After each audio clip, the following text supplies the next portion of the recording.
বিগত 20 বছর ধরে আপনাদের অতি পরিচিত সারদা মিশন শিক্ষণ মন্দির আপনার সন্তানের উজ্জ্বল ভবিষ্যতের কথা মাথায় রেখে সুস্থ সাংস্কৃতিক পরিমণ্ডলে নৈতিক শিক্ষার সঙ্গে উচ্চমানের পুঁথিগত শিক্ষার এক অন্যতম আবাসিক মিশন বিদ্যালয় সারদা মিশন শিক্ষণ মন্দির, মশাগ্রাম, পূর্ব বর্ধমান।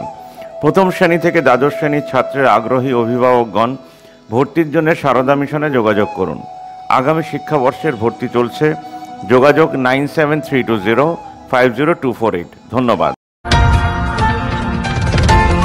আপনারা দেখছেন নিউজ হুগলি, সততা যেখানে আমরা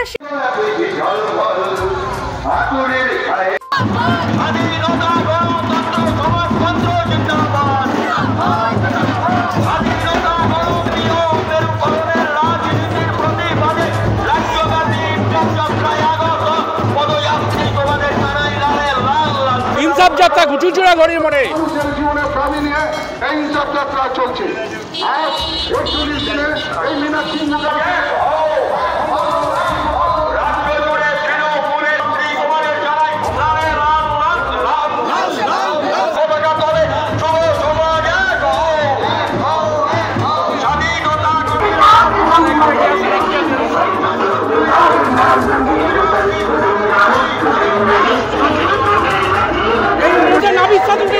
কি বলবেন?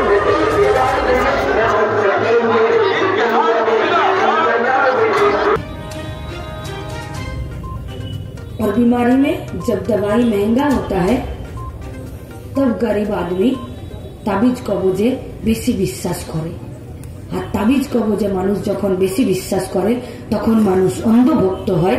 আর মানুষ তখন অন্ধবিশ্বাসী কুসংস্কারের জন্য হয়ে গিয়ে মানুষ তখন পিছনের কানা গলিতে অন্ধকারে ঢুকতে চায়। আমরা তার বিরুদ্ধে আলোর দিকে যেতে চাইছি। রাসবিহারী বসুর জেলা আমাদের মাস্টারমশাই সুদর্শন স্যারের জেলা। বেঈমানদের বিরুদ্ধে চিরকাল লড়েছে।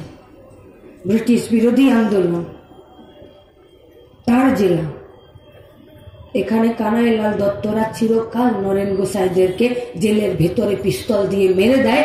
আর বিচারকের এজলাসে যখন আদালতে জিজ্ঞেস করে कि পিস্তল आपको कहां से मिला, তখন কানাইলাল দত্তরা কলার উঁচু করে বলে আমাদেরকে পিস্তল সাপ্লাই করেছে।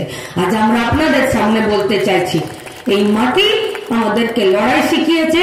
গোটা পশ্চিমবঙ্গের মাটি আমাদেরকে লড়াই শিখিয়ে 60 দিন কেন হারছি? মিডিয়া এখন আমাদেরকে বলছে আপনি কি নবজোয়ার দেখে অনুপ্রাণিত হয়ে এখানে আপনি ইনসাফ যাত্রা করছেন। আরে ও তো ভোট লুটের মহড়া ছিল, এ তো মানুষের জনগণের জেতার মহড়া চলছে।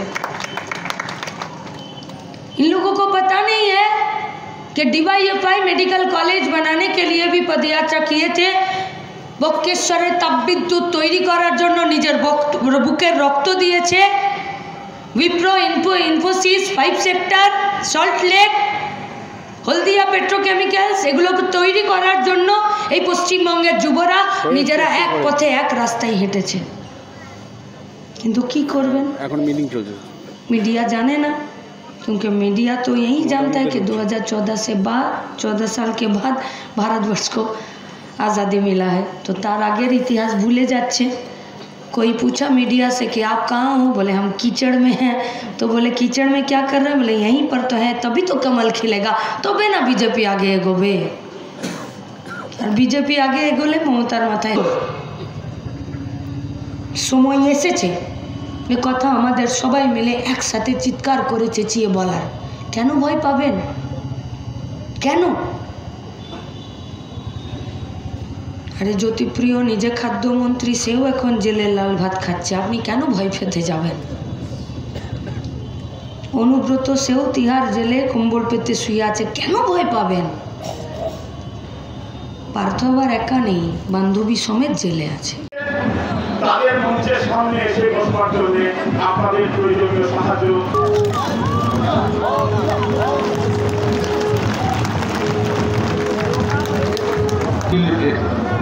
একচল্লিশতম দিন সারা রাজ্য জুড়ে ইনসাফ যাত্রা ঘুরছে। গতকাল আমাদের উত্তরপাড়ায় ইনসাফ যাত্রা প্রবেশ করেছিল বিকেল 4টে। গতকাল শ্রীরামপুরের পর আজকে সকাল থেকে শ্রীরামপুর থেকে চুচুড়া প্রায় 30 কিলোমিটার রাস্তা অতিক্রম করে আমাদের ইনসাফ যাত্রা আজকের মতো এখানেই শেষ হবে। আগামীকাল চুচুড়া থেকে বাঁশবেড়িয়া ত্রিবেণী ইনসাফ যাত্রা চলবে। দীর্ঘদিন ধরে কমরেডরা পথ হাঁটছেন ইনসাফের দাবিতে।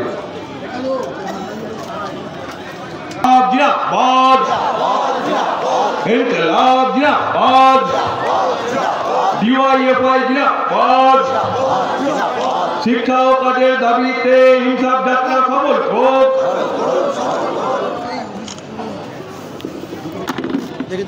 গণতান্ত্রিক আন্দোলনের পক্ষ থেকে হুগলি চুঁচুড়ার গণতন্ত্রপ্রিয় মানুষের পক্ষ থেকে নেতৃবৃন্দ এবং গণ আন্দোলনের নেতৃবৃন্দ, এছাড়াও আমার সহযাত্রী এবং আপনারা যারা এতক্ষণ পর্যন্ত অপেক্ষা করছেন আমাদের কথা শুনবার জন্যে, তাদের সকলকেই অভিনন্দন জানাচ্ছি। যে আপনারা জানেন যে আমরা 23 নভেম্বর থেকে ইনসাফ যাত্রা করছি। কোচবিহার থেকে কলকাতা পর্যন্ত আমরা যাব, আর এবং আগামী 7ই জানুয়ারি আমাদের ব্রিগেডে সভা আছে। এবার যেটা হচ্ছে যে ইনসাফ যাত্রা, ইনসাফ কথার মানে হচ্ছে যে ন্যায় বিচার। আমরা ন্যায় বিচারের জন্য রাস্তায় নেমেছি, কিন্তু কিসের জন্য ন্যায় বিচার? আপনারা জানেন যে গত 1 দশকের ওপর এই রাজ্যে একটা সরকার পরিচালনা করছে, যে সরকার পাচ্ছেন তাদের সবাইকে সংগ্রামী অভিনন্দন এবং শুভেচ্ছা জানাচ্ছি। আপনারা অবগত আছেন যে গত 3রা নভেম্বর থেকে ইনসাফ যাত্রা শুরু হয়েছিল কোচবিহার থেকে। 41 দিন ধরে পথ চলতে চলতে আজকে হুগলির এই চুঁচুড়ার ঘড়ি মোড়ে এসে আমরা উপস্থিত হয়েছি।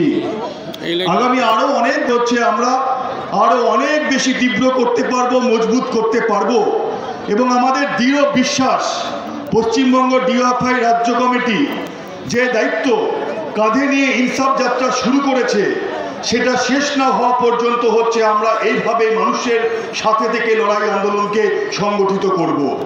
কেন আমাদের ইনসাফ যাত্রা? যখন বিচারের বাণী নীরবে নিভৃতে কাঁদে, যখন সমাজে অন্যায় হচ্ছে স্বাভাবিক নিয়ম হিসেবে প্রতিষ্ঠিত করবার জন্য শাসক দলেরা হচ্ছে একদম উঠে পড়ে লাগে, তখন সমাজের বুকে ন্যায়ের বিচার প্রতিষ্ঠা করবার জন্য কাউকে না কাউকে হচ্ছে দায়িত্ব গ্রহণ করতে হয়। বুঝতে পারছে না যে গরুগুলো এত খুশি হয়ে রাস্তায় কেন হাঁটছে, কারণ গরুচোর অনুব্রতটা এখন কম্বল পেতে তিহার জেলে শুয়ে আছে। তাই গরুগুলো সব একটু সাবধানে আছে, ভালো আছে। গোটা পশ্চিমবঙ্গের মানুষ ভালো থাকবে যদি এই চোর লুটেরা দাঙ্গাবাজরা পশ্চিমবঙ্গের মাটিতে না থাকে। কি করে থাকবে না? কে হাঁটাবে? হাঁটাতে হবে সংগ্রামী মানুষদেরকে। মাইক ঠিক হবে না, গলায় জোর নাই। ফলে সংগ্রামী মানুষেরা এক জায়গায় আসতে হবে। কিসের ভিত্তিতে আসবে? দাবির ভিত্তিতে। কি দাবি? না ভাইপোকে কয়লা চুরির কেস থেকে হাঁটিয়ে দাও। এ দাবিতে কতজন যাবে? যাদের ভাইপোরা কয়লা চুরি করে ততজন যাবে, এর বেশি তো কেউ যাবে না। তাহলে এই ঘড়ি মোড়ে যারা উপস্থিত আছেন তার কার কার ভাইপো কয়লা চুরির সাথে যুক্ত আছে? তাই তাকে দৌড়ানো করাচ্ছে সিপিএফ, তাই সে দৌড়াচ্ছে। ডিওয়াইএফআই প্রতিদিন দৌড়ায় মানুষের কাজের স্বার্থে। এই বাচ্চাকে বুড়ো তা তো রাস্তায় প্রমাণ হবে। কথা ব্যক্তিগতভাবে আমরা এই সব প্রশ্নের উত্তরও দিতে চাই না। আর কাজ ও শিক্ষার দাবিতে ডিওয়াইএফআই চিরকাল দৌড়েছে, দৌড়াবেও। সেটা কোনো একজন বিধায়কের কথাতে আমাদের দৌড় শেষ হবে। বিধায়ক বলছেন যে বাংলার মানুষ তো ইনসাফ করে দিয়ে আপনাদের শূন্য করে দিচ্ছে, এখন আর কি ইনসাফ যাত্রা করবেন? যাদের কাছে শূন্য আর একের মানে হলো চেয়ারে বসে থেকে চুরি করা, তারা নীতি আদর্শের দ্বারা মানুষকে সাথে নিয়ে রাস্তার লড়াইয়ে কে শূন্য কে 100 বলতে পারবেন না। আমি ওনাকে বিনম্রতার সাথে বলছি, যদি পারেন নিজের দলের চুরির বিরুদ্ধে একদিন ঘড়ি মোড়ে সভা করে দেখান।